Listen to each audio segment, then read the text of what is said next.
بسم الله الرحمن الرحيم وبه نستعين. اللهم صل وسلم وبارك على سيدنا محمد عليه افضل الصلاه والسلام. حبايبي الغاليين عاملين ايه؟ يا رب اتمنى تكونوا بخير واحسن حال. جايين النهارده عند الفراخ البلدي زي ما انتم شايفين والبط المسلوفي.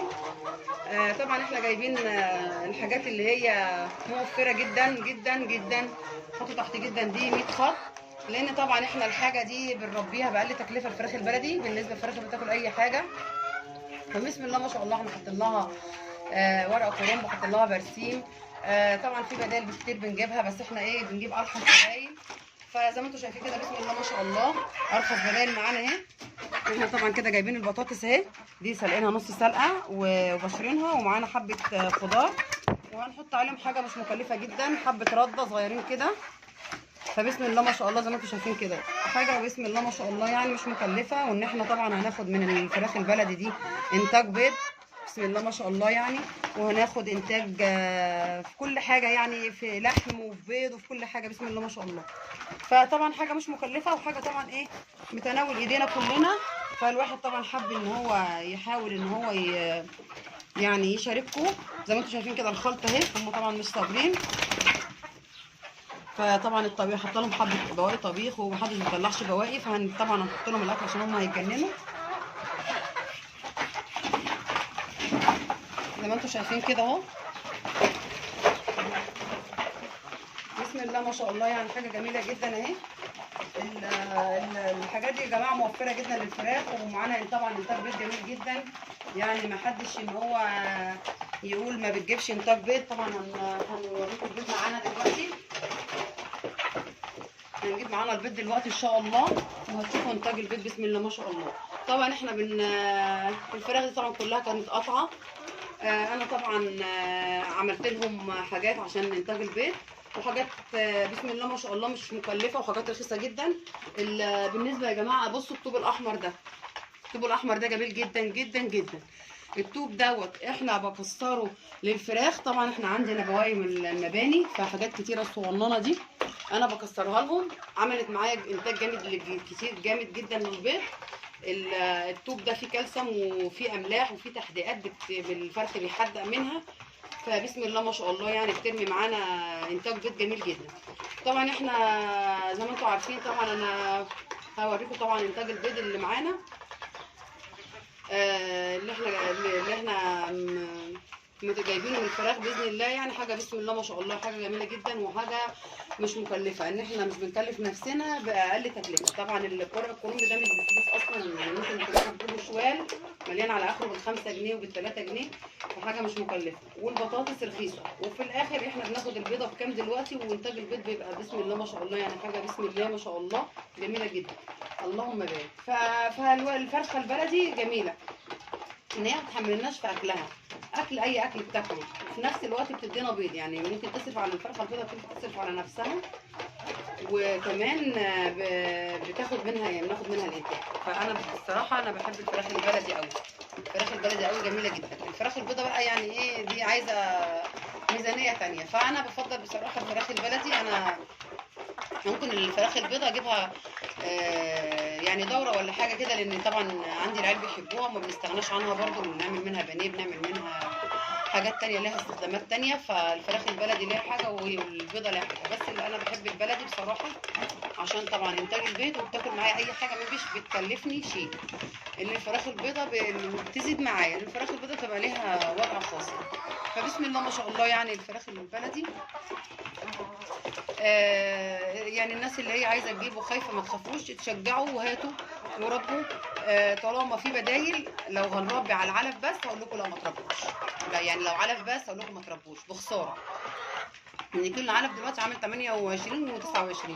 فعشان هربي على علف لا بخساره، مش هربي. انا لو هربي على علف مش هربي. فانا عشان البدايل اللي معايا دي بسم الله ما شاء الله انا بربي مش فارقه معايا، لان انا طبعا طالما مش فارقه معايا هربي. بس ما هنروح طبعا نشوف لكم، هنوريكم البيت. هنروح طبعا نشوف البيت زي ما انتم شايفين كده بسم الله ما شاء الله بسم الله اللهم بارك. حاجه جميله جدا، حاجه جميله جدا بسم الله ما شاء الله. زي ما انتم شايفين كده حاجه جميله جدا. وطبعا بيقولوا لك ايه بقى، نقول ايه باقل تكلفه، زي ما انتم شايفين كده باقل تكلفه اهو. شايفين البيض بسم الله ما شاء الله.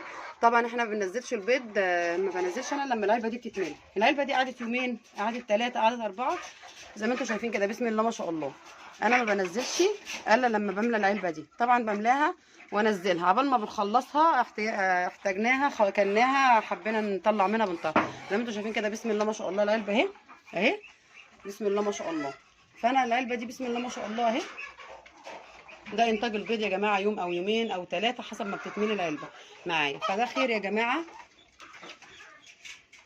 ده خير يا جماعه بالنسبه لنا. زي ما انتم شايفين كده البط دوت. هنخش بره برده عند البط جوه، مربين طبعا البط اللي هو في بط رعد، وفي احنا طبعا هنخش نشوف نوريكم جوه.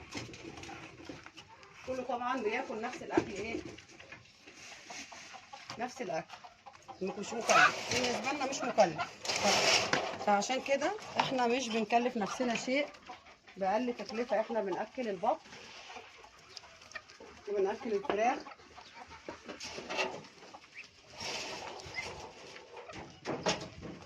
فزي ما انتم شايفين كده بسم الله ما شاء الله اللهم بارك. طبعا هنحط طبعا البط ده كمان اهو اهو. ده اقل تكلفه، وحاجات طبعا قلنا رخيصه جدا، لان احنا طبعا مش هنكلف نفسنا اكتر من طاقتنا. زي ما انتم شايفين كده بسم الله ما شاء الله، حاجه جميله جدا، وحاجه يعني مش ان احنا هنقول ان احنا حاجات غاليه، لا، حاجه مش مكلفه. ان احنا طبعا هنربي على البدايل دي. زي ما انتم شايفين كده البدايل بسم الله ما شاء الله يعني بتوفر معانا جامد جدا. فانا حبيت ان انا يعني اجيب لكم الفيديو ده عن كل حاجه موجوده، عشان طبعا ان انا طبعا كل اللي عايز يربي يربي. عشان طبعا زي ما قلنا العلف غالي، واحنا بنحاول نجيب البدايل عشان اللي عايز يربي عليها يربي زي ما احنا بنربي. وبامرك يا رب كل اللي هيربي على نفس البدايل اللي احنا بنربي بيها دي هياخد نتيجه جامده جدا ونتيجه حلوه. بالنسبه اهو البط برده، حبيت اجيب لكم برده البط عشان اعرفكم ان البط، حتى البط انا باكله بنفس الاكل، كله عندي في نفس الاكل، وبيجيب معايا نتيجه وبيجيب معايا اوزان بامرك يا رب. فيعني ما نكسلش وما نيأسش نقول العلف غالي، لا، في بديل للعلف كتير. ده جزء من يعني حاجه صغيره. انا جايبه ارخص حاجه بالنسبه للبدايل، يعني ده انا كده ارخص حاجه بالنسبه للبدايل عشان ما اكلفش نفسي. وفي نفس الوقت انا بلاقي حاجه معايا بسم الله ما شاء الله، يعني حاجه انا مربيها في بيتي، حاجه طبيعيه وحاجه مش مكلفه. فبسم الله ما شاء الله يعني حاجه ايه، حاجه من الاخر. فزي ما انتم شايفين كده بسم الله ما شاء الله.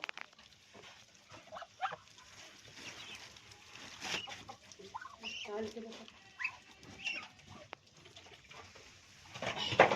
زي ما انتم شايفين كده برضو. هنا في بط اهو برضو بيضربوا بعضهم. فدول هنا قاعدين هنا مع بعضهم كده اهو اهو. زي ما انتم شايفين كده بسم الله ما شاء الله. حبيت طبعا ان انا جبت لكم كل الحاجه اللي انا باكلها، وعشان طبعا ما حدش ان هو ييأس الاكل غالي، لا، احنا بناكل اهو. الاكل ده يا جماعه موفر جدا، وكل واحد في متناول ايده، وكل واحد عنده اسواق فيها بطاطس، فيها بتنجان، فيها خضروات، كحاجات كلها بتترمي. يعني الحاجات دي محدش هياكلها، يعني خلاص مش نافعه للاكل فهتترمي. احنا بناخدها نستفاد منها للطير، بتبقى ارخص حاجه. انا طبعا جربت كل الحاجه، جربت العيش وجربت الدشيشه وجربت كل اصناف الاكل، بس بصراحه احسن حاجه ريحتني البطاطس. بس طبعا ممكن انا بتبقى فيه اضافات للبطاطس، لو حبه عيش، حبه كزب، حبه المتوفر عندنا ان شاء الله بامرك يا رب هنحطه. وان شاء الله زي ما انتم شايفين كده هنجيب يعني اعلى اوزان دي. الدكوره دي لسه عندها 3 شهور، الكبيره دي 3 شهور، والصغنن ده لسه عنده شهرين. فطبعا زي ما احنا قلنا ان البط بيبقى ورا بعضه، يعني بتبقى كل لو انتم مربين بطايتين او 3، كل بطه بتبيض لها مثلا بتبيض لها مره، مثلا طلعت دي مع النهارده، الثانيه بعد 10 ايام، ممكن 2 يطلعوا مع بعض. فتلاقي البط عندك باستمرار، يعني هتلاقي نفسك ايه عندك ايه الانتاج باستمرار. هتذبحي ومش هتكلفي، يعني مش هتكلفي نفسك، مش هتشيلي هم مع البدايل. جربي جربي جربي، مش هتشيلي هم ان شاء الله لاي تربيه، لا بط ولا فراخ ولا بيضه ولا بلدي ولا اي حاجه. جربوا بنفسكم وانتوا هتشوفوا النتيجه ان شاء الله. بس نفسي بقى اللايك والاشتراك، كومنت حلو منكم كده حبايبي الغاليين، عشان طبعا ان انا اتشجع واقدم لكم جديد تاني ان شاء الله. اقول لكم حبايبي الغاليين اتمنى لكم السعاده والخير، والسلام عليكم ورحمه الله وبركاته.